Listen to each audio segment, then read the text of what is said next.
Hola queridos amigos, sean bienvenidos una vez más a una de nuestras cápsulas jurídicas. En esta ocasión vamos a tocar el tema del outsourcing visto a la luz de las reformas fiscales efectuadas para el año 2020, tema que ganó en las encuestas que realizamos en nuestras redes sociales, en las cuales si no estás suscrito te invito a que nos sigas en ellas. Bueno, para empezar a hablar de este tema, primero tenemos que saber qué es el outsourcing. Bueno, el outsourcing está regulado en nuestra legislación mexicana como la subcontratación laboral, es decir, el término outsourcing como tal nunca lo vas a encontrar en la legislación, sino es mediante la subcontratación laboral. En este esquema lo que se hace es que el contratista va a poner a su disposición del contratante cierto número de trabajadores que este último, es decir, el contratante, requiera. Estos trabajadores a su vez tienen que contar con una cierta especialidad para justificar que el contratante los contrate al contratista. Bueno, el problema de este esquema es que se ha identificado que muchas empresas lo utilizan para realizar evasiones en carácter fiscal, en seguridad social y en materia laboral. Con ellos se busca reducir las cargas fiscales y laborales, ya que el contratista es el patrón de los trabajadores. Por lo tanto, el contratante, que es quien recibe a los trabajadores, no tiene ni genera ninguna obligación ni de carácter laboral, ni de seguridad social, ni de carácter fiscal. En nuestro estudio que vamos a realizar debemos tener muy presente ciertas keywords, las cuales van a ser el contratante, contratista, a disposición de y en favor de. Bueno, es importante tener presente que, como ya lo había mencionado, en esta operación del outsourcing, el contratante le va a pagar al contratista una cierta cantidad de dinero por ciertos trabajadores que ponga a su disposición. Entonces, para empezar a entender las reformas que se efectuaron en este año, debemos remontarnos al año pasado, 2019, cuando el Ejecutivo Federal hizo una propuesta de reforma tanto a la Ley del Impuesto sobre la Renta como a la Ley del Impuesto al Valor Agregado. Esto a fin de evitar o controlar la recurrencia de las empresas en cuanto a la implementación del outsourcing dentro de sus empresas, ya que se había detectado durante todos estos años que ha estado operando el outsourcing que las empresas lo utilizan para evitar o disminuir las cargas tanto fiscales, de seguridad social y laborales que tienen. De ahí que a partir del 1 de enero de este año se haya reformado la legislación del impuesto sobre la renta y la del IVA a fin de que se haga la retención del impuesto del 6% del impuesto al valor agregado y del 3% cuando hablamos de la región fronteriza. Esto se debe hacer del impuesto al valor agregado que fue trasladado de la contratista al contratante. Bien, estas reformas que se realizaron en materia fiscal también impactan a lo que es la materia laboral y de seguridad social. En materia laboral tenemos que desde el año 2012 se publicó en el Diario Oficial de la Federación una serie de reformas donde se adicionaron los artículos 15A, 15B, 15C y 15D, los cuales regulan la subcontratación laboral, mismos que nos dicen que los empleados subcontratados no pueden ser la totalidad de toda la actividad que se realiza en la empresa. También debe justificarse la especialidad por la cual estás contratando a estos trabajadores, y estos trabajadores subcontratados no pueden realizar las mismas actividades que tienes o que hacen tus empleados que tienes en tu planta, en tu planilla de empleados. De igual manera, los artículos B, C y D del 15B, C y D de la Ley Federal del Trabajo te mencionan que en caso de subcontratación laboral se debe realizar un contrato por escrito. El contratista debe cerciorarse que el contratante, quien va a recibir en su empresa a estos trabajadores, cuente con la capacidad para cumplir con sus obligaciones para con los empleados, así como en materia de seguridad social y en el medio laboral. De igual manera, hay una obligación que dice que no se puede implementar este tipo de esquema del outsourcing para evitar únicamente cargas laborales. Sin embargo, esta es como un poquito más moral, o sea, es una cuestión más moral que nada. Y bueno, el incumplimiento de cualquiera de las obligaciones antes mencionadas puede derivar en una multa que se va a calcular conforme a los artículos 1400B y 1400C de la Ley Federal del Trabajo, mismas que te imponen una multa que puede oscilar en una mínima de 21,720 pesos y una máxima de 434,000 pesos. Estas cantidades obviamente van a ser calculadas en función de la medida de actualización al año en que se materialice la infracción, que como sabemos esta unidad de medida es implementada y utilizada para la determinación de las multas en carácter administrativo. Ahora bien, en seguridad social tenemos que tanto en la ley del seguro social en su artículo 15A como en la ley del Infonavit en su artículo 29 bis mencionan que tanto el contratante como el contratista en cuestiones de subcontratación laboral serán considerados responsables solidarios. En ese sentido es que establecen la obligación para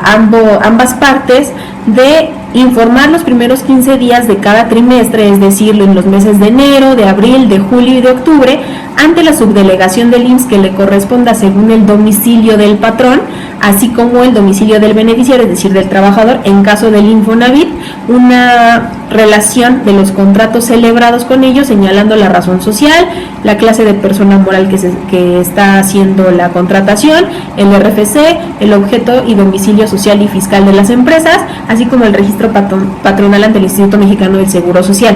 De igual manera, en esta relación de contratos celebrados por outsourcing se deben de especificar el objeto del contrato, el periodo del contrato, es decir, el plazo de vigencia, así como los perfiles de puestos que justifiquen la contratación de personal especializado, es decir, qué hace especial ese trabajador para que tú lo contrates bajo este esquema de outsourcing. Bien, la omisión de presentar estos avisos trimestrales, ya sea al Instituto Mexicano del Seguro Social o al Infonavit, puede derivar en la imposición de una multa por cada una de estas autoridades, siendo por el Instituto Mexicano del Seguro Social una mínima de 2,464 pesos, así como una máxima de 43,127, y en el Infonavit una mínima de 260 pesos y una máxima de 3,048 pesos. Bueno, ahora yéndonos al punto que nos atañe, es decir, la materia fiscal, tenemos que recordar que en el año 2017 entraron en vigor las reformas a la ley del impuesto sobre la renta, mismas que reformaron la fracción quinta del artículo 27 de este ordenamiento, en el cual se estableció que el contratante, es decir, la empresa que va a contratarle a la contratista, esos trabajadores que van a ir a su empresa, tuviera la obligación de recolectar o recabar de su contratista los documentos consistentes en copia de los comprobantes fiscales por concepto del pago de salarios de sus trabajadores, los acuses de recibido de estos, la declaración del entero de irretención de los impuestos, así como el pago de las cuotas obrero-patronales. Es decir, con esta reforma del 2017 se adicionó o se implementaron estas obligaciones para los contratantes en cuanto a recabar de sus contratistas toda esta documentación. Por ejemplo, yo contratista te proporciono a ti contratante 5 trabajadores. Por esos 5 trabajadores, tu contratante me tendrás que pagar a mí la cantidad de 10,000 pesos. Esos 10,000 pesos yo los puedo hacer deducibles de impuestos y únicamente voy a poder hacer deducible de impuestos si yo cuento con estos 4 requisitos que previamente mencioné. Si yo no recabo de ti estos 4 requisitos, yo no puedo hacer deducible el pago que te efectúa a ti contratista por tus trabajadores. Entonces, estas obligaciones resultaron sumamente importantes ya que se implementaron en varios contratos de subcontratación laboral como obligaciones de cada una de las partes. Entonces, si los contratantes no recababan estos 4 elementos, simplemente no podían hacer deducible su contraprestación pagada a los contratistas por cuestiones de subcontratación laboral. Sin embargo, a partir del 9 de diciembre del año pasado, se reformó esta fracción quinta del artículo 27 de la ley del impuesto sobre la renta, la cual se derogó, es decir, salió de la existencia de la vida jurídica, es decir, se eliminaron estos 4 requisitos, estos 4 documentos a recabar por los contratantes para hacer deducibles las operaciones que realizara por concepto del pago de la subcontratación laboral a sus contratistas. Entonces aquí es donde surge la pregunta y la duda de muchas empresas en el sentido de ahora, ¿cómo voy a efectuar esa deducción? ¿Tengo que seguir recabando estos documentos o bien puedo ya no hacerlo? O sea, ¿qué es lo que debo hacer? Bueno, en este sentido, como fue derogada esa fracción que establecía estas obligaciones, simplemente ya el contratante no tiene la obligación de recabar estos documentos para hacer deducible este pago por la subcontratación laboral, sino que únicamente lo que tendrá que realizar, y eso es a lo que vamos a continuación, lo único que tendrá que realizar es efectuar la retención del 6 o 3% del impuesto al valor agregado según corresponda, retención que está prevista en el artículo 1A de la ley del impuesto al valor agregado. Es decir, únicamente tu contratante vas a tener que hacer la retención del impuesto que te traslade el contratista en el comprobante para tú poder hacer deducible ese importe. Ya no vas a tener que recabar esas 4 documentaciones, sino únicamente remitirte a lo establecido en el artículo 1A, que es decir, hacer tu retención para tú poder hacerlo deducible. Entonces, tenemos que la deducibilidad del pago de la subcontratación ya no está sujeta a la compilación de todos estos documentos, sino únicamente a lo establecido, como ya lo mencioné, en el artículo 1A de la ley del impuesto al valor agregado, así como en los artículos 29 del Código Fiscal de la Federación, que hablan sobre los requisitos que deben contener tus comprobantes digitales, y las demás disposiciones previstas en la ley del impuesto sobre la renta, que hablan sobre la procedencia de las deducciones. Bueno, como lo mencioné, derivado de esta reforma o derogación que sufrió el artículo 27 de la ley de impuestos sobre la renta en su fracción quinta, fue que surgió a la vida jurídica la fracción cuarta del artículo 1A de la ley del impuesto al valor agregado, el cual menciona que todas aquellas personas morales o físicas que reciban un servicio a través del cual se pongan a disposición del contratante o una parte relacionada de cualquier trabajador que esté bajo su control, vigilancia, coordinación, se deberá de retener el 6% del impuesto al valor agregado. Sin embargo, la redacción de este párrafo resultó demasiado confusa, ya que no se entendía a qué se quería referir el legislador cuando dijo a disposición, que le pongan a disposición personal. De ahí que el Servicio de Administración Tributaria, o SAT, creyera conveniente emitir una aclaración a fin de realizar una interpretación a dicha fracción, para lo cual emitió el anteproyecto de modificación del anexo 7 de la resolución miscelánea fiscal para este año, en el cual mencionó que únicamente cuando las funciones de dicho personal fueran aprovechados de manera directa por el contratante o una parte relacionada a se debería de realizar esta retención del 6% del impuesto al valor agregado. Interpretación que evidentemente no disolvió las dudas que se tenían, sino que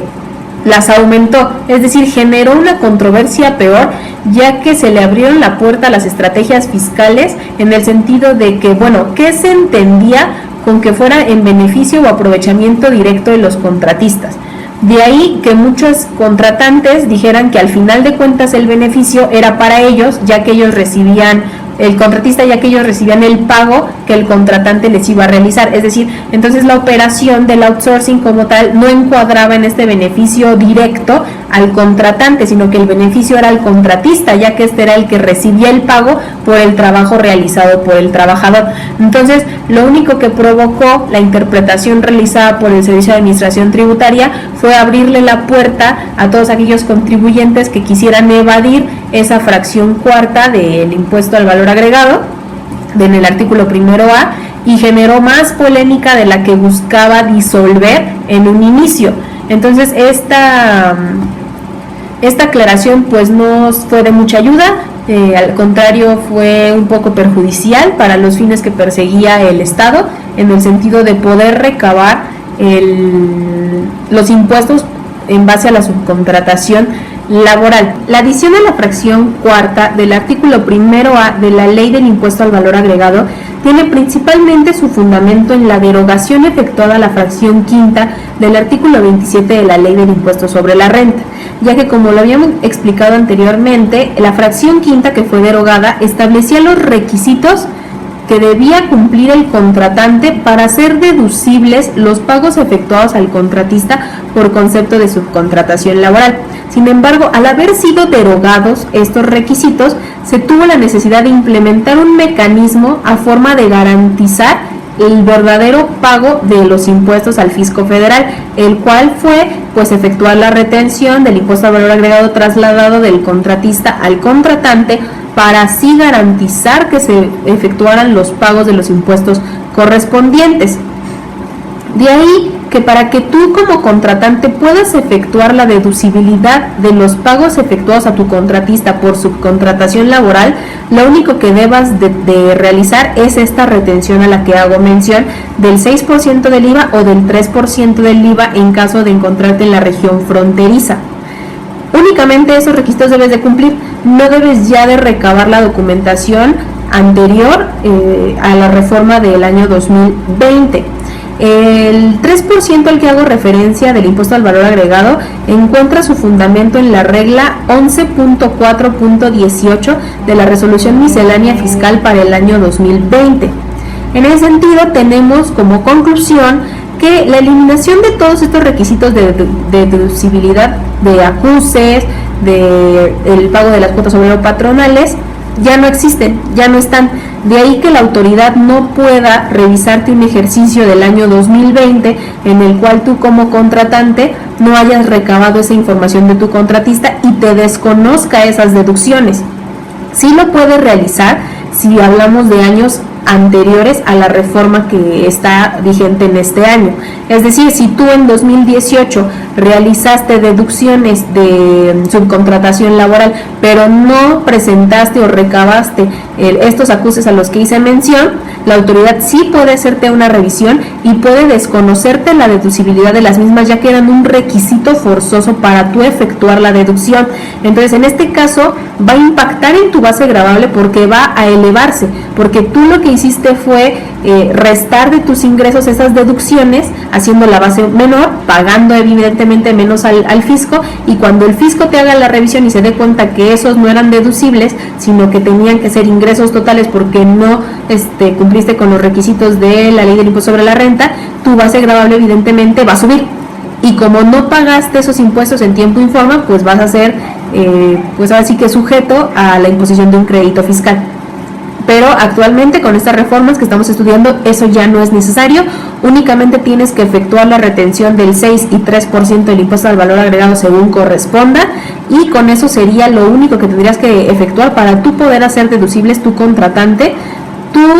los pagos efectuados al contratista por subcontratación laboral. En ese sentido, en materia fiscal, pues las obligaciones se vieron reducidas, ya nada más se limitan a hacer la retención, ya no debes de recabar todos estos documentos. Sin embargo, en materia de seguridad social, como lo mencionamos anteriormente, sí debes tú cerciorarte como contratante que tu contratista cumpla con todas las obligaciones en frente de sus trabajadores,